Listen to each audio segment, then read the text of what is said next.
Hello everyone and welcome to the We Love Hitchin Interviews 2024.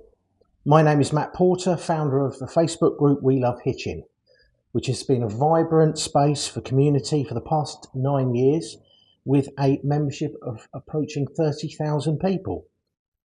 We're thrilled again to be hosting today's event at the workshop Hitchin. A massive shout out again to James Jury for stepping up as our host today.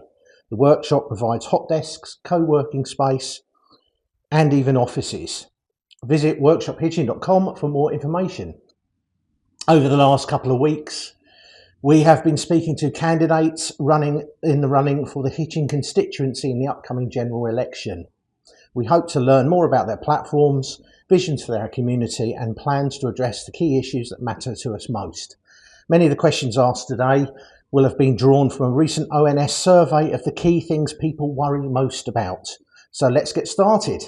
Joining me today is Chris Lucas, representing the Liberal Democrats. Welcome, Chris. Thank you very much, Matt. Nice to make you acquainted. Thanks for being here.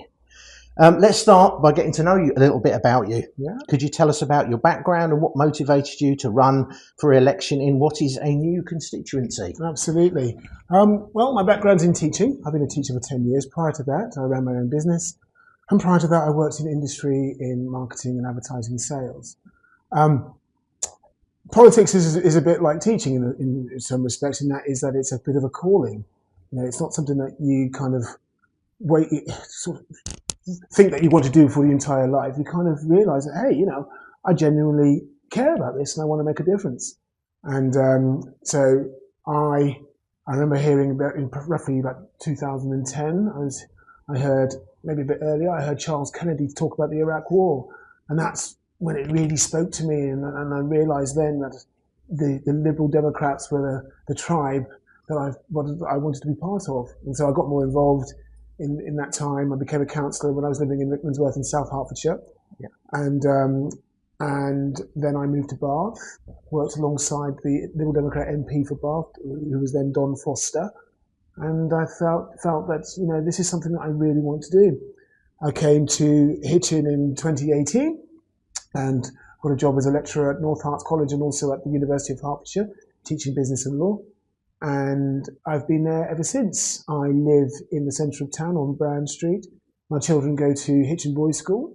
And so I am embedded into this community, and I also represent the community now as a councillor.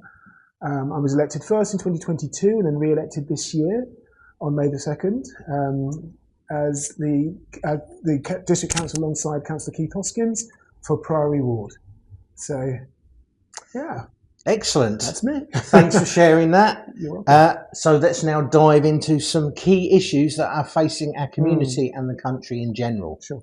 So the first question relates to, not surprising, the cost of living crisis. Yeah, absolutely. Many families in Hitchin are still struggling with the rising costs of living. Food prices seem to be rising at alarming rates, whilst we are being told inflation is now under control. What new measures would you propose to help alleviate these financial pressures? Well, I too am in suffering like everybody else as a result of cost of living crisis. House prices are going through the roof. Inflation, okay, the news today was welcome, but it's still relatively, compared to not that long ago, considerably high. And as a teacher and anyone else who has working in the public sector, wages have not increased in line with inflation. So we're all feeling the pinch. I myself had the call just last week that my fixed term mortgage is going to change, which caused a consternation of no end, thinking, okay, how am I going to make ends meet? So I'm no different than anybody else. So the Liberal Democrats are sensitive to that. And the Liberal Democrats think that those with the broader shoulders should carry the most weight. And we're looking at measures such as windfall tax on the power companies and the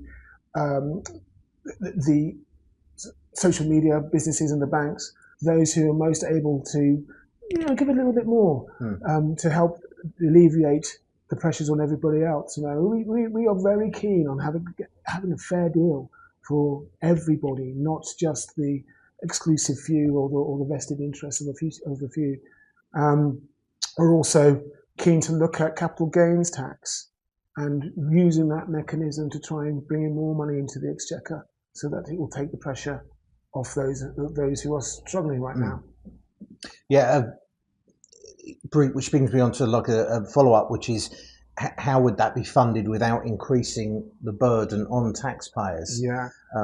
Well, along with those windfall taxes, I think we cannot get away from looking to grow the economy, which means that we have to look at our trading relationship with our nearest and dearest partners.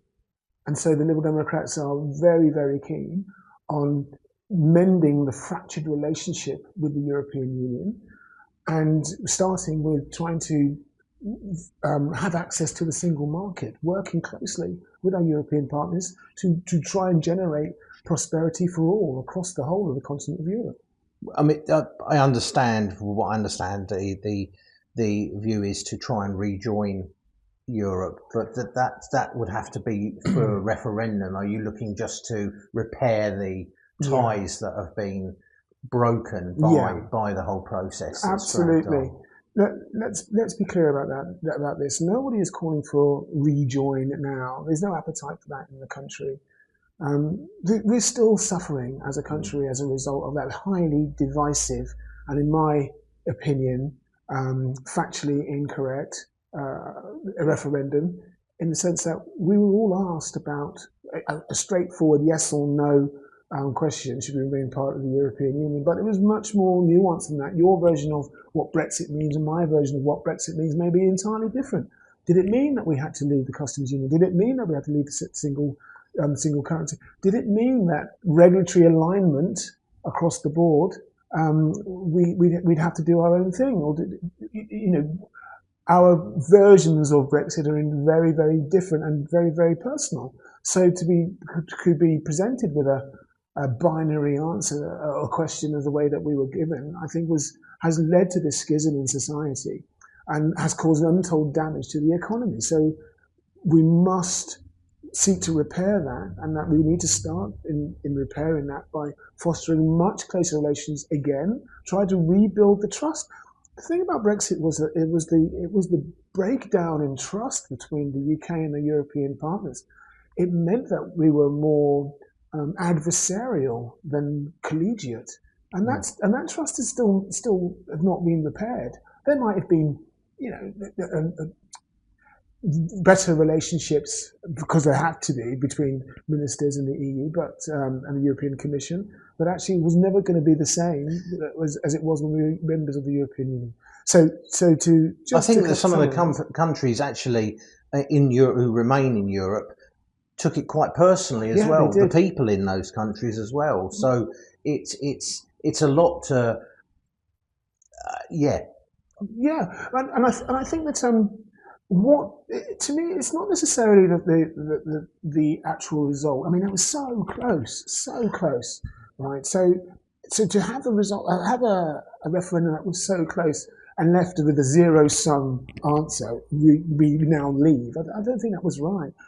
But also, for me, it's the signal, it's the optics. What does it mean? Okay, the great United Kingdom has taken itself away from the European Union, our nearest and dearest neighbours, and actually that signals a kind of we don't want to be associated with you anymore, and that's not very nice, is it? That doesn't present well to your I went to a talk with an expert on economy at Cranfield College, and he spoke quite plainly about Brexit and said his words were, "We had the best deal out of any of the members there, and even if we went back, we would never get that deal." That same deal. That was gone. Well, if you look at just think about the impact that it's had on the pound. The pound has suffered against the euro by up to 20% since Brexit. So that in itself speaks volumes about the damage it's caused to the economy. And I think that yes, it's all well and good. The easy answer is to kind of tinker around the edges with tax and have some sort of sleight of hand. We didn't say we wouldn't raise that tax. We were going to raise this tax. I think we're all wise to that effect. everyone's looking at a growth strategy, and we all want to have better productivity and have more people producing more goods and all the rest of it. That's absolutely fine and essential. But let's not lose track of the fact that we've got this market of 400 million people on our doorstep, and we're putting up barriers to trade.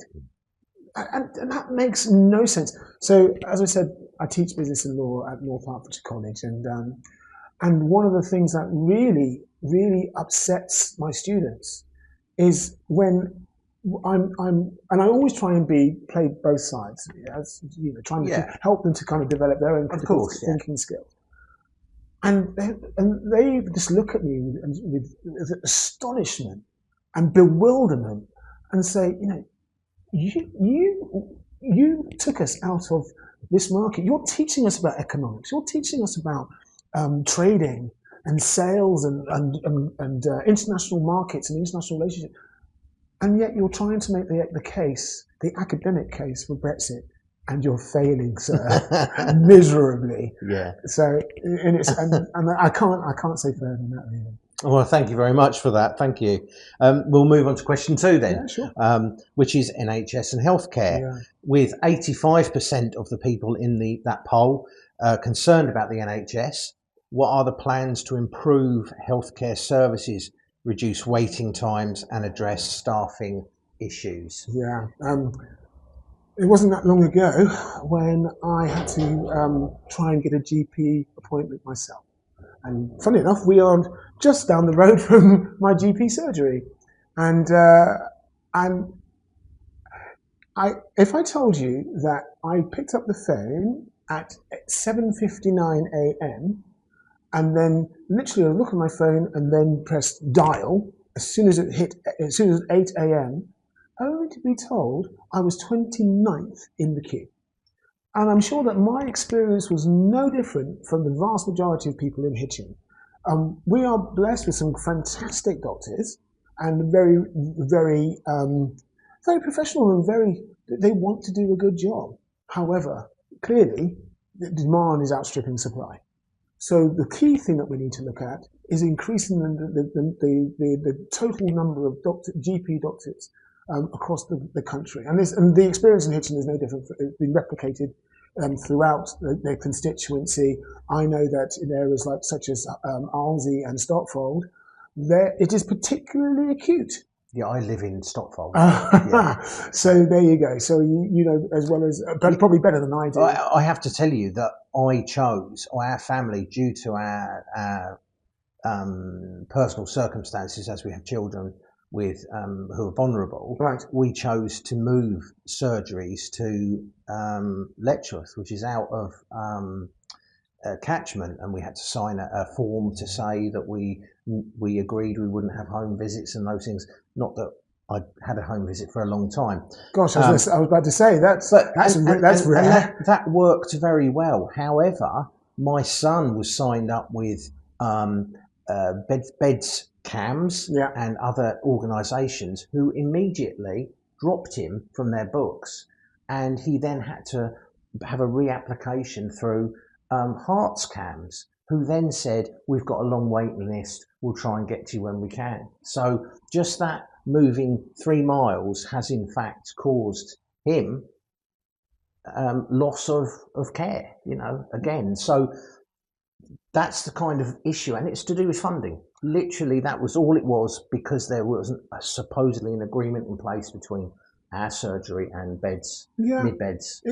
Listen, I've heard, obviously not your story, but I've heard similar stories as a counsellor. Just people just saying that where is the funding, where is the money, particularly for things like special educational needs. And I know we're going to talk about that later. That's later,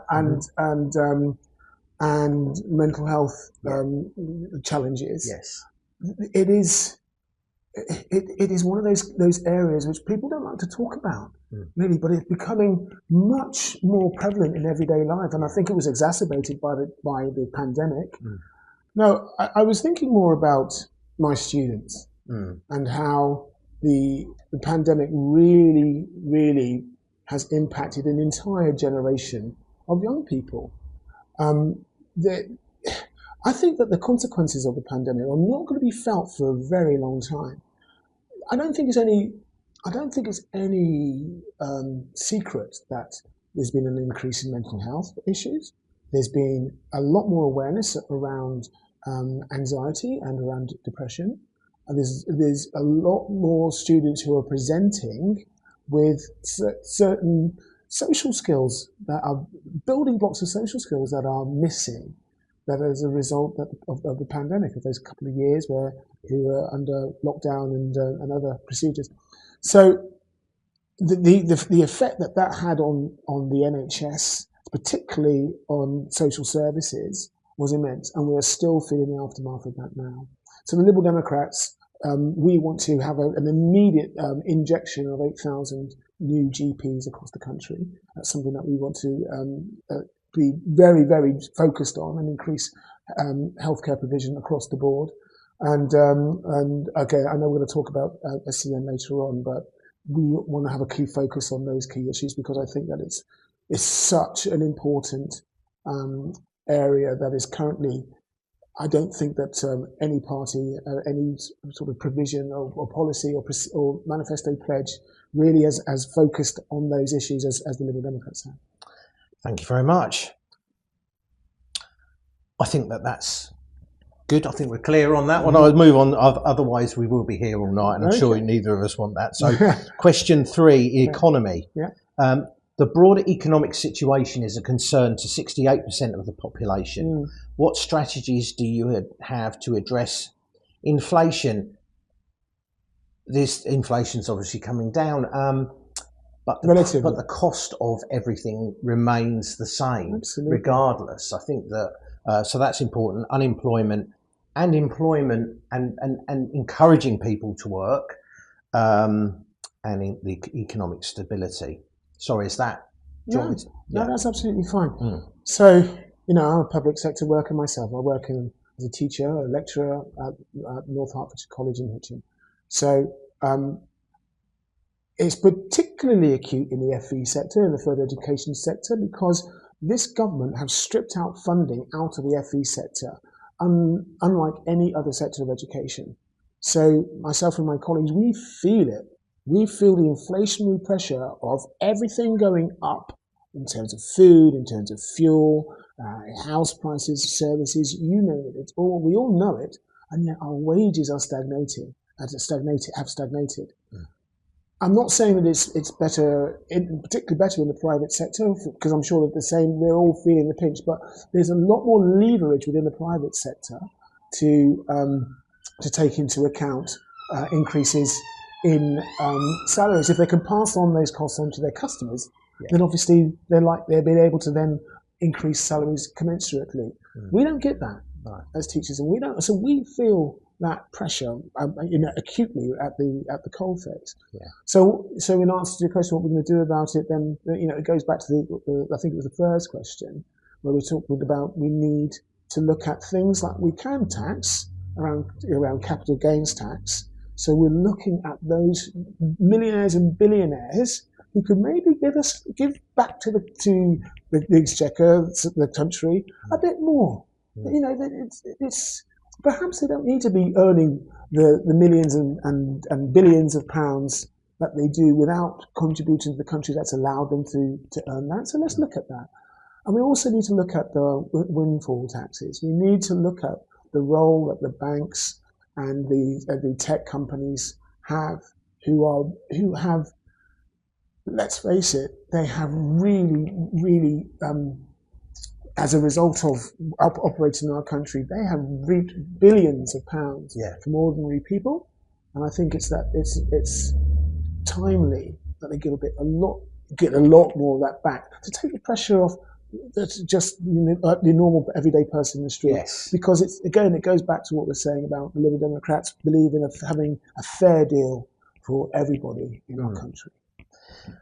Thank you very much. And there was a follow-up, which was what differentiates yourself, but I think you've kind of explained that as part of the answer, so I won't go over that. Okay. Let's go on to question 4, which is climate change and the environment. 61% of people have a growing awareness and concern about climate change. What measures do you propose to promote environmental stability in Hitchin? Right, okay. So Hitchin is no different from anywhere else, because we all live on this planet. And this planet, we only have one planet, okay, and that's planet Earth. And our impact that we're having on this planet is we need to think about the legacy that we're leaving behind for those who come after us. And as a teacher who's stock in trade, is dealing with young people, and I need to try to educate them about what it is that my generation is doing or is leaving behind for theirs. And when I think about the impact that we have on things like our rivers, our chalk streams, and our seas, and I think about the impact that this government is allowing water companies to release raw sewage into the waterworks, and at the same time allow the fat cat investors, the directors of these businesses, to pay themselves a bonus and hand out dividends to their investors on the back of it. That makes zero sense to me. And so one of the things that we want to do is that we want to have an Ofwat, the Office for Water Regulation. We want to regulate it with teeth. We want to replace the Ofwat, because clearly they're not fit for purpose. Yeah. All right. So we want to replace Ofwat and have a regulator with teeth who can actually genuinely find the companies where it hit them, where it hurts, really, and make sure that those fines actually do have an impact to help prevent those releases. We also want to do something kind of. We want to encourage the ordinary people to play their part, and those of us who are lucky enough to go abroad, many of us may have seen when we go to France and Spain and places like that. There are solar panels on public buildings and in car parks. Why can't we do that? Yeah, I mean, I understand that some people don't necessarily feel warm about having solar farms crop up in the local area, and I totally understand that. And local people have a right to be able to protest about that sort of thing. But on public buildings or on car parks, yeah, why is it that the Europeans seem to be able to manage it without any problems, but we seem to struggle with it? Now, it all comes down to money, and I totally understand that, but that's where the investment needs to go in to help us meet our climate change targets. And I also think that there ought to be something more that we can do as the everyday people. I don't know if you've ever looked at getting solar panels on where you live, or if you're able to do that, but they're expensive. They really are. You have to have quite a lot of money to make the initial capital investment. And the irony is that the money that you invest, it's those people who are relatively rich who reap the benefit of cheaper bills. So that if you can't afford it, you pay more. That doesn't make any sense to me. So what we need is a solar panel rooftop revolution, where it's the government that offers free installation, that offers incentives, real cash incentives to ordinary people, so that they can benefit from solar panels on rooftops. So I genuinely think that we need to make it a lot more accessible to everyday people to play their part. Yes. So, question 5, crime. 59% of people are concerned about crime. It's a major concern for many people. What are your plans to improve personal safety and the effectiveness of law enforcement in our community? Right. Something that's very dear to my heart, Matt, and I can tell you why, and that is because at last count, I have had 6 bicycles stolen from since I've been here in Hitchin. One from the college and 5 others from my home on Brown Street. So it is something that I know a lot of people feel very strongly about. It was interesting when I was sitting in an area forum recently, and I was hearing reports from the crime prevention officers, they're actually saying that crime in Hitchin and the surrounding environments is actually going down, and that actually when you take out a few kind of wrong-uns, bad people, you take them out, they have a massive impact on the figures. The trouble is, I think that that you take those out, and invariably you'll find that others recognise that there's a gap in the market that can be filled. And I think that's where certainly things like bike crime and thefts have from stores and from shops, which I know is also a massive concern to our traders, is on the rise. And my fear is, and I'm not saying that the figures are wrong, but my fear is that actually a lot of that goes unreported. A lot of that is just a shrug of the shoulders and going, well, what are you going to do about it? I spend an awful lot of time reporting this and doing a report here and a report there, but what actually is going to be done about it? And maybe larger stores, maybe it just goes down to shrinkage. Or wastage. Yeah, absolutely. Yeah. So, answer the question, we need far more visible bobbies on the beat. It might sound somewhat of a cliche, but we need to invest in community policing. It really makes a difference when you see police actually patrolling, not in their cars, not driving around trying to nab somebody who's gone through, an amber light or something like that. I mean, that's important as it is, but I'm talking about just wandering the streets, getting to know people, getting to know their local community, the traders, the individual households by name, and so I think that would make so much of a difference. But also, not only do you get to see the traders and individual community people, but you also get to see and know the wrong-uns. Yeah, and then when you can cast your eye and look around and scan for, what's so-and-so doing? I remember I nicked him last week for something or the other. I think that makes a hell of a difference. So, and that's what the Liberal Democrats really believe. We believe in community policing, and we believe that it needs to be much more in investment in having a much higher presence. And I think that there will be a corresponding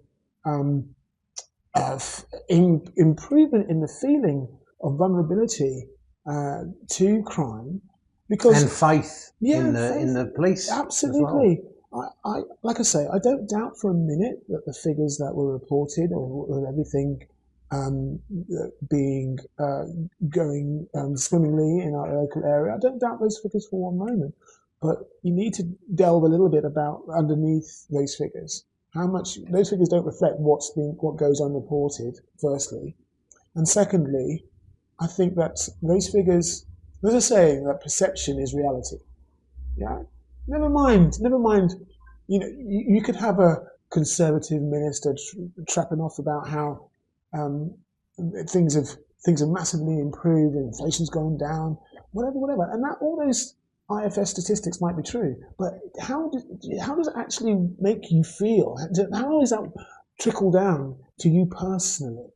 And I think that's part of the issue. So if you had a higher police presence on the streets, who are community-minded, who are not in any way adversarial with their, of course, yeah, looking with big show of force, but the ones who are genuinely keen to make a difference in their local community and be visible doing it, I think that will make a huge amount of difference. We have within our Facebook group, we have people reporting crime all the time, and there's obviously the two different sides to it. Some of the name and shame kind of side, which we don't allow, because it's going to cause a problem further on down the road. Absolutely. But there's also other ones that we have been contacted by the local neighbourhood police and said, look, we saw that there was an issue and we see that it's been taken down now, or comments have been removed,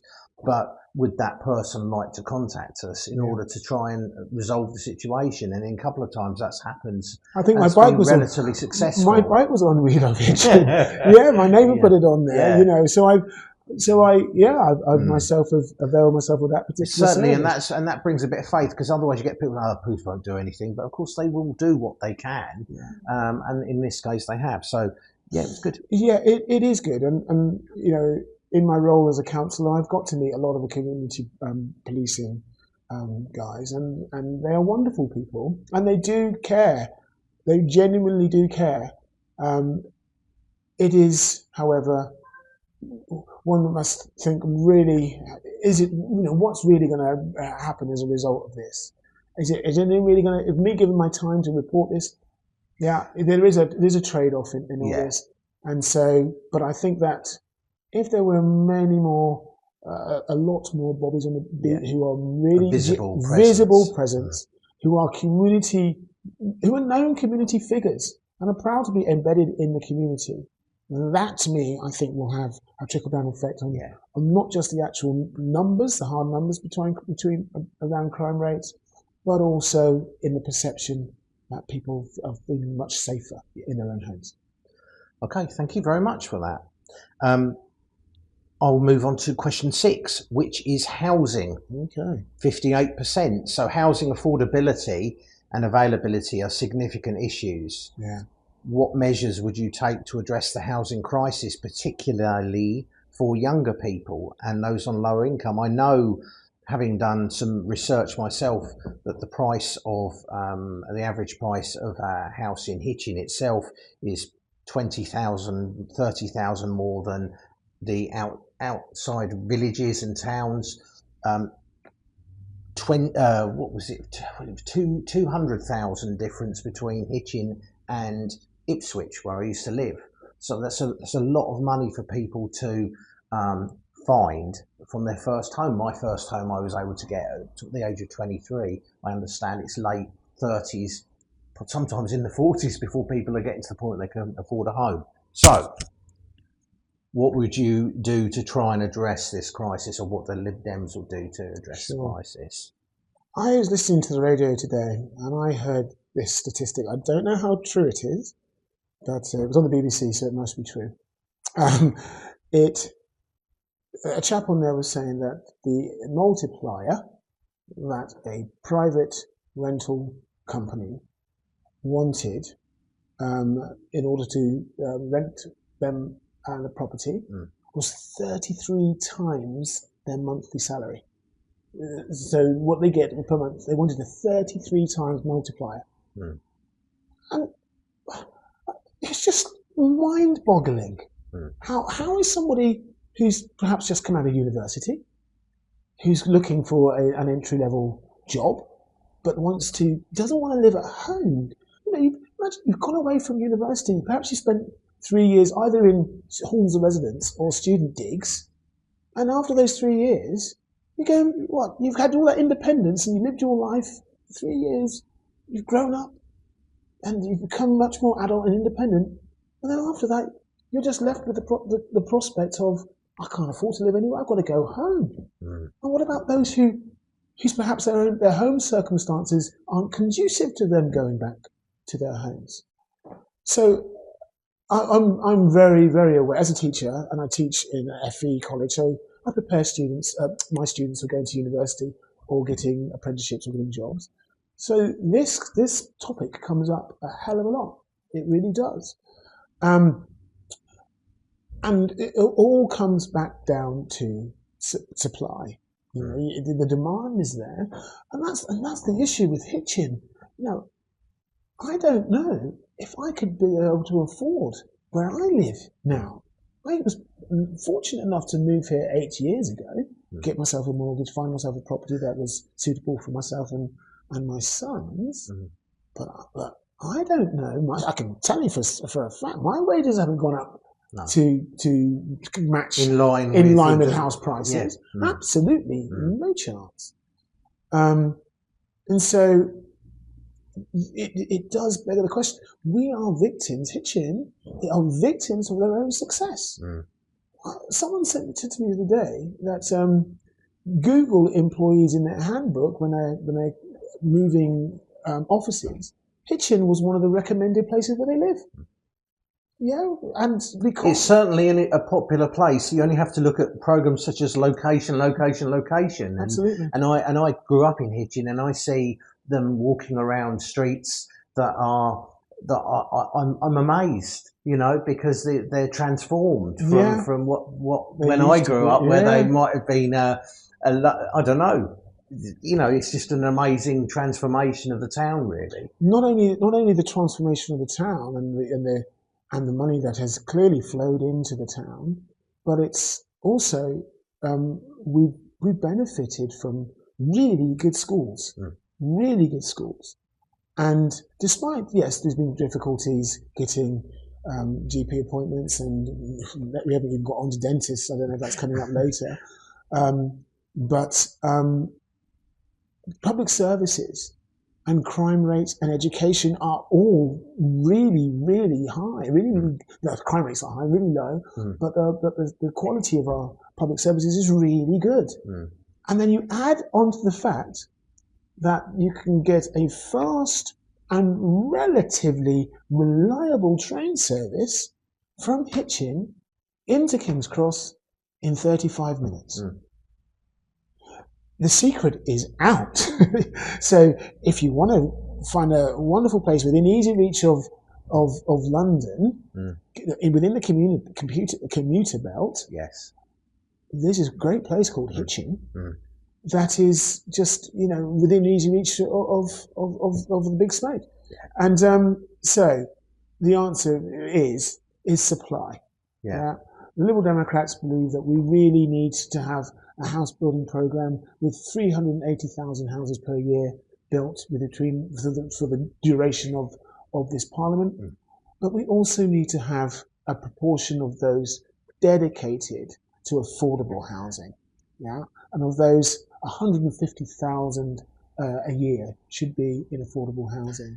Now, of course, that's UK wide, and that's a lowest level. That's the base level. So we would be looking to encourage certainly local councils. We want to give them an investment to go on a house building, make a house building program, identify the areas that could take on board these additional housing, but.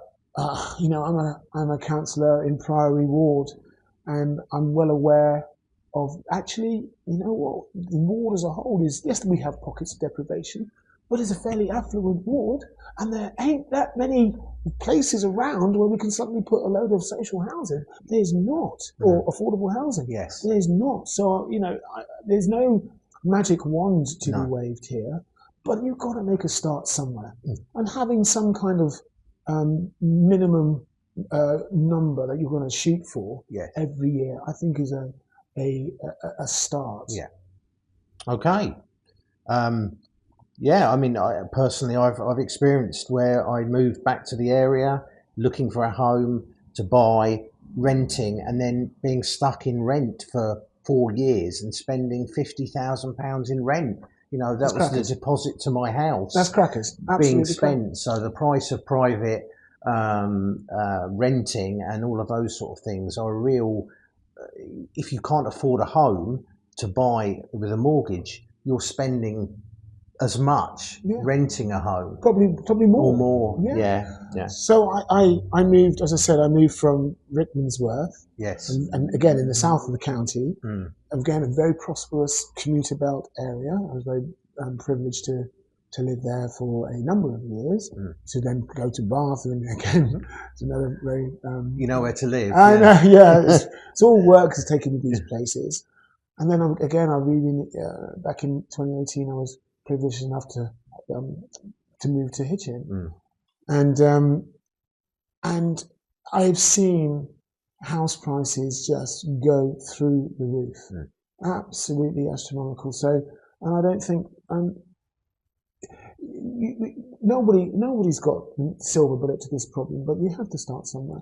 And I just in the past, I think we've sort of exported our people on lower incomes, modest incomes. We've exported them to areas, like you said, slightly on the conurbations of Hitchin, on the outskirts of Hitchin, because it's £20,000, £30,000 cheaper, and the supply is a lot higher in those areas, and possibly the building is more prevalent on those areas. Precisely.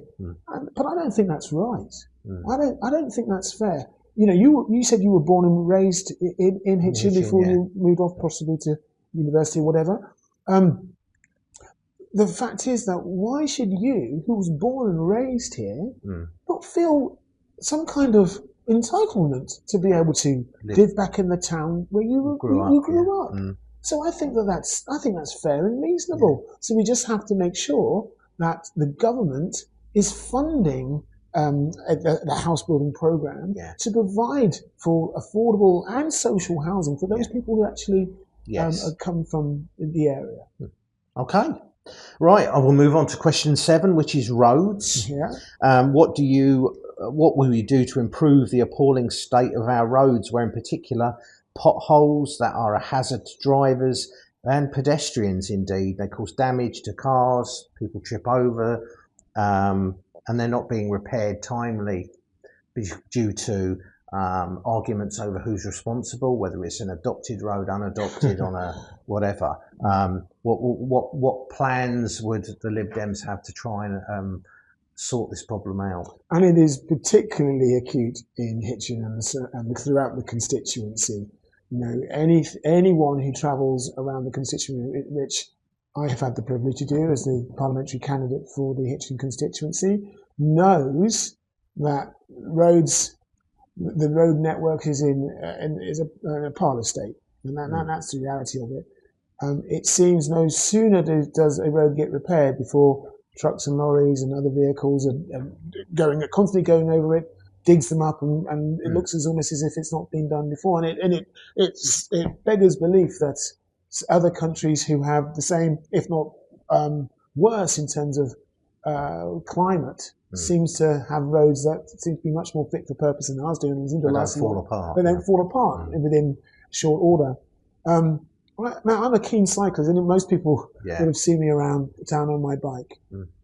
And I know for a fact that quite often I'm zigzagging and slaloming around on the roads, which is dangerous. I'm not unaware of the fact that if I swerve to avoid a pothole, it could create problems with other drivers. I'm aware of that, but I'm also aware that some of these potholes are deep enough to cause me to come off the bike if I'm not careful. So, what to do? The arguments, and it's interesting that you mentioned whose arguments about which authority is responsible for. As I'm sure you and your service users know, that roads are the responsibility of the county council, and the Conservative-run Herts County Council have, I genuinely believe, have been derelict in their duty in getting roads repaired in a timely manner. Now, of course, they're going to say that it all comes down to funding from central government, and they wouldn't be wrong about that, because central government have been starving local councils, county councils, unitary councils, and district and borough councils of funds for a very, very long time. So you need to start funding, having a dedicated pot of money earmarked for potholes or road repairs. And the Liberal Democrats have identified fully costed, fully funded £380 million reserved, dedicated ring fence for potholes to fix 1.2 million potholes each year. Good. Excellent. And so how quickly would that be enacted? Well, obviously... How long would people have to wait before these kind of things started filtering through? Matt, in my wildest dreams, I would love it to be a Liberal Democrat government come July the 5th. The bottom line is that that expectations may be slightly unrealistic. But you may have an influence. But we may have an influence. And so if we do have an influence, then that would mean that we would look to exert our influence from day dot, really, from the outset. Yeah, it's one of those. It's a top priority for us, transport and road usage. And so, if I were privileged enough to be elected, it will be something that I will be taken to Parliament from the very first time that I'm in at the House of Commons. Okay, thank you very much. Well, I'll move on to community questions, which Thank you very much to our community. I do look at the camera and say thank you very much to the community, and a couple of times people have turned around expecting people from the community to be standing there, but they're not. They're behind the camera. But thank you very much for your questions. The first one is Andrea, a member of the community, has asked, how would you vote if there was a motion raised in Parliament to bring water companies back into the public sector and stop taking profits from an essential source or resource that comes from the sky? Absolutely. I mean, we talked about this earlier on, didn't we? How it is an outrage, frankly. It is scandalous that the water companies are able to release raw sewage into our rivers and our chalk streams and our seas, and at the same time take money out of the business in the forms of bonuses and dividends to their shareholders. That is disgrace. That is an outrage that the government has legislated, not only allowed it, but has legislated to provide the provision for them to do so. Mm-hmm. So what, like I said, what we desperately need is a regulator with teeth, and we also need to ensure that the water companies are part of there's a mechanism where we don't have it bring it back into full public ownership, but there are public organisations that can actually have oversight over the water companies that will allow for the public to have their say in how their water companies is run. And that's why I strongly believe that with that level of that change in that legislation that stops the outrage that comes from bonuses and dividends being. I think that during discussions, I think figures such as 65 billion would be the cost to bring the water companies back into the public ownership, which is clearly far too much money to be spending at the moment. At this juncture, but I agree with you. Calling them to account properly, held them to account, 100%. I think is more likely. Yeah. Okay, thank you very much for that. Caroline has asked a question, which I've already spoken to you about briefly earlier, which was she is a Waspie, which is a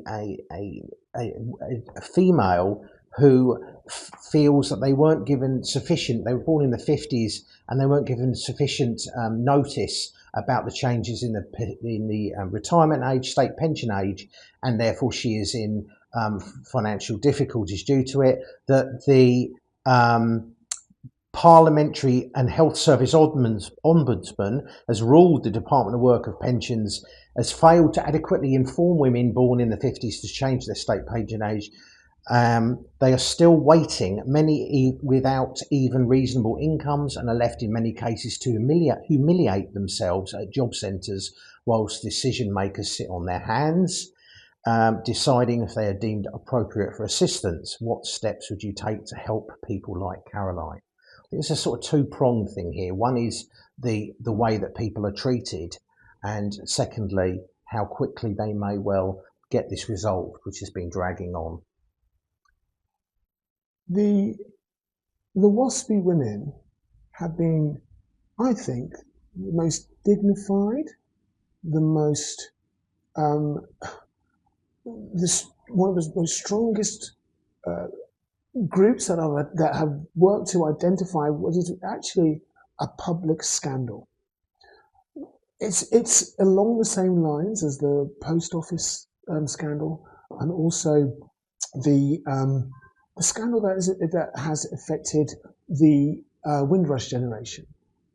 So these are people who have done no wrong, and the government have put obstacles in their way every step of the way.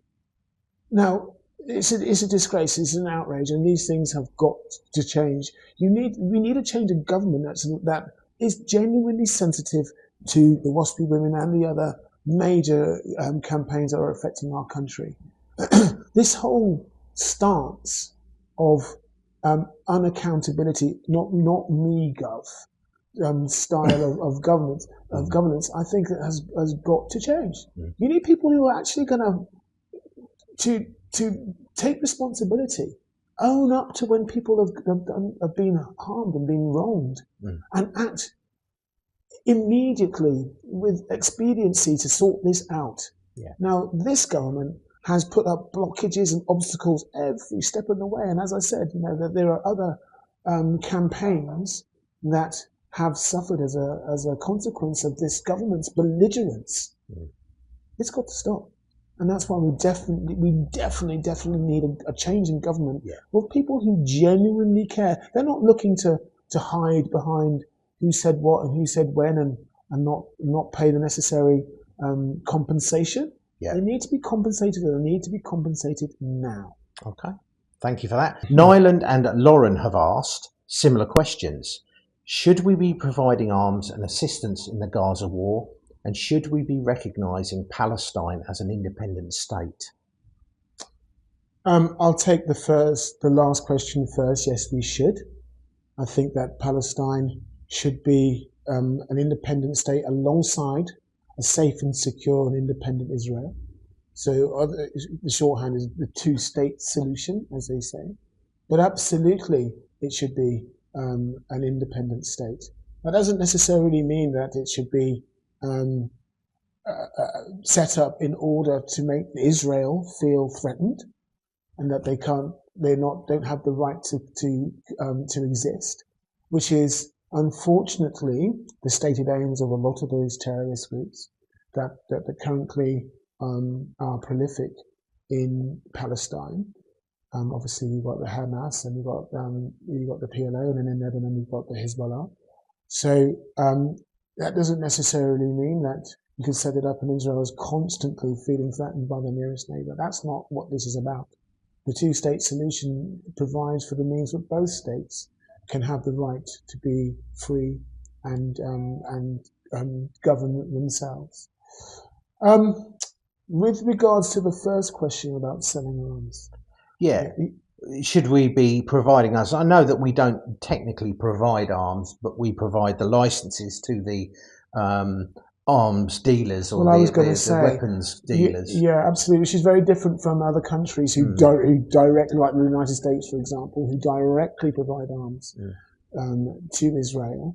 But we do have a licensing agreement, and we allow our companies to sell weapons to not just Israel, but to other regimes around the world who have not necessarily the best record when it comes to using them properly. And I think that the licenses, I'm not saying that we shouldn't sell arms, or we shouldn't provide those licenses, but it's how we govern the licenses. What conditions do we place on those licenses? Yeah, we provide conditions on when we, and rightly, give support and help to Ukraine about how the weapons are to be used in Ukraine. We should be doing the same again when we sell weapons to regimes around the world. Yeah, they should be spent on defense rather than offense, rather than attack. Okay. All right. Yeah. Yeah, but on Gaza, I don't know if there's a follow up on Gaza. No, there isn't. But if you'd like to. Yeah, of course. I feel very strongly that the October the 7th, what Hamas did on October the 7th was an atrocity, was disgusting, and was an outrage. And so those hostages need to be released, and they need to be released now.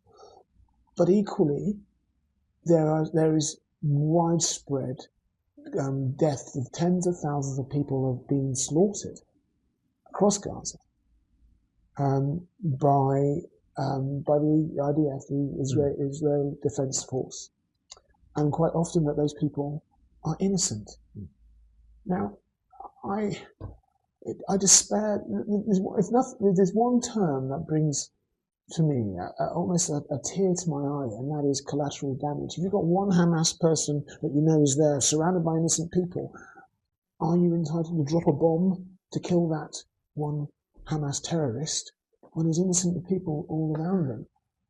And the short answer to that for me is a straightforward no. We have the means if it means that we wipe out any number of innocent people, even one innocent person, just to get that Hamas terrorist, it's almost like it's okay as long as that innocent person isn't related to you or isn't one of your loved ones. Yeah. And I don't think that is right. So there's two things that I would say regarding the situation in Gaza. Number one, the hostages need to be released and need to be released now, but equally, there has to be a ceasefire. No more dropping of bombs whilst the diplomatic efforts are being sought to try and resolve this problem. Okay, thank you very much. I'll move on to the next question, which is from Vanessa and Nicola, who have both asked similar questions, so I've merged them. They've said, and this is close to my heart, of children with special needs, but currently children with special needs are being failed. There is not enough provision or indeed the funding necessary to ensure SEND families get the support they need, not only in education, such as lack of space or appropriate pupil to carer ratios, but also in social care and the availability of agency staff or even respite for parents who are exhausted and alone and in many cases completely. What can you pledge today that will provide some degree of support and hope for those in many cases are desperate families and carers of the most vulnerable in our society, people whose voice, people without a voice of their own, who rely on their representatives in Parliament to speak for them. Yeah, absolutely. And as I said to you before, not only am I a teacher, but I'm also a parent. So I'm very, very sensitive to special educational needs, particularly in places like colleges. Obviously, it's throughout the whole education system, but it's something that I know very well as a college lecturer. And I see how due to a wanton reduction in the fees that are paid within the education sector, particularly within the FE sector, how SEN provision is so under-resourced, underserved. It honestly breaks my heart when I teach my students who are in desperate need of help and assistance. Yeah. But of course, I'm a trained lecturer, but I'm not a trained SEN professional. And that's what every school needs. They need a special educational needs professional in every school. Yeah. And every college and every university, a department who are able to cope with the needs of the increasing number of students who are presenting with special educational needs. And for me, the key thing is diagnosis. And that's the hardest thing. Forgive me, I don't know your own personal circumstances, but having spoken to my own residents and having spoken to the parents of some of my students who recognize that their son or daughter perhaps has some learning difficulty or special education needs, but they've gone through the entire education system without having the means to have it diagnosed. Listen, when I went to school many years ago, these sort of things didn't exist. You literally had a class, remedial class, where children who special needs, learning difficulties, behavioural issues, all lumped together into one, and that sorted out. I think that what we have now is astronomically better than what we ever did. I agree. But I know from experience that unless you are incredibly assertive, which I think I might be, you cannot get these things done quickly unless you're assertive. And unfortunately, a lot of children with special needs may well, in some cases, have parents who also have special needs and not the confidence to be able to ask those questions of those professionals and get these things done. So absolutely. And the funding of respite care is just terrible, and there's no carers there. Even if the funding does come forward, there's nobody that you can actually pay to do the respite. So there's a lot that needs to be done from a personal point of view with regards to SEN, and I kind of stand alongside Vanessa and Nicola on this, that there really needs to be a a very, very strong. That's not the right word. Focus. Yeah. There needs to be a strong, dedicated focus on this. Yeah. As I mentioned earlier on before, the fact that we've just come through a pandemic where currently anyone who is in any form of education has suffered massively as a result of those 2 years of COVID restrictions. Having to, I don't know, did you ever try any home learning with any of the young ones? It was our home learning was an absolute nightmare. Yeah. Because we had a child who literally was taken out of a placement where he had normality, and suddenly he was at home and everything's thrown up in the air. So he had terrible problems. My daughter, it was very difficult to get her to focus, and there were remote learning. They were quite young at the time, but it's still, I do see that quite a lot of people probably would be diagnosed with a form of PTSD based on the fact of what happened over that period, from young people to throughout all ages, really. It was an incredible jolt to everybody. And you see children that have communication issues where they don't want to make a telephone call, least of all a face-to-face conversation, where it has to be 3 steps back because their anxiety is so high just having a conversation. So if you think your experience was replicated across the country, but you ask any teacher whether or not they enjoyed home teaching during the pandemic, we were thrust into this situation. We didn't have any training. No. We didn't even have any IT training. We were sent off with our laptops and off you go and teach it from home. Yeah. So, and then obviously as a parent who was trying to do his home teaching at the same time to his own children, it was an absolute nightmare. And I don't think that the consequences of that have gone away. We are still suffering, whether your child was in year 1 or whether your child was at university, whatever. We are still seeing the consequences of that, and the government haven't recognised that. I think of my classroom, and I can guarantee that there are people with undiagnosed dyslexia, undiagnosed dyspraxia, ADD, ADHD, who have some kind of behavioural issues or learning difficulties that have gone completely through the entire education system, and then they present, and then what are we supposed to do? What training do we have? We're not special educational needs and of course their education's been damaged, or even in some cases, if they've gone through the entire system undiagnosed, it could well be wasted to some extent. So excellent. Right, I'll move very swiftly on to our final part of our discussion, which is where you have the opportunity to address our audience and explain to them why they should choose to vote for you on the 4th of July. And that's the camera there. Okay. The country is broken. This government have presided over a drop in living standards. Nothing seems to be working. There are so many problems that we have, that we're all facing, whether it's the cost of living, whether it's the NHS, or whether it's the environment. On the 4th of July, the people within the Hitchin constituency have the opportunity to pick the party that they, or the person that they want to represent them. When I knock on doors throughout the constituency, I hear the same thing. I'm not voting Tory, but I really can't bring myself to vote for Labour.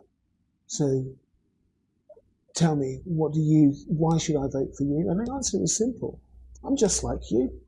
I'm a person who has raising their families, raising their kids, using the public services. I don't have any vested interest that I need to answer to. My job is simply that I want to provide a fair deal for people across the constituency. And that's what you'll get if you vote for me on July the 4th. I'm If you vote for me as your Liberal Democrat candidate, you're voting for a community champion, someone that will speak up for everybody across the constituency, not the vested interests of a few. So I would encourage you, please, if you give me the honour and the privilege of being a representative on July the 4th, I will work tirelessly every single day on behalf of the community that I love and I love to serve. Thank you very much. Thank you, Chris, You're for joining us today, You're welcome, sharing your Enjoyed insights. We appreciate your time and your commitment to addressing the concerns of the Hitchin residents. To our viewers, which I'm getting blinded now, we've been sitting here a little while. To our viewers, this is the last of the planned interviews. I hope you found them useful and information and good information and a way of gaining greater insight into the candidates' plans for the future should they be successfully elected.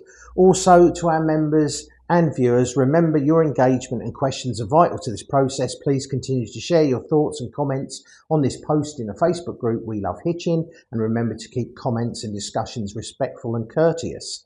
Once again, a massive thank you to James here at the Workshop Hitchin for providing a fabulous venue. Please do visit workshophitchin.com to find out more. I'd also like to thank the infinitely patient Amanda at the Block Hitchin for hosting our interviews in their fabulous space, and our colleagues who were also extremely helpful, so thank you to them. Also, thank you to Felix for giving up his time and Farley's Salon for his interviews and his support running the Facebook group. Big shout out to my best mate of 50 years, Paul Shallan, who has also provided help setting up and extremely welcome advice on the positioning of cameras and lighting. Finally, thank you to the admins of We Love Hitchin Facebook group who stepped up at no notice 9 years ago and still provide day-to-day assistance running the group. Thanks again for watching, and we'll see you again soon.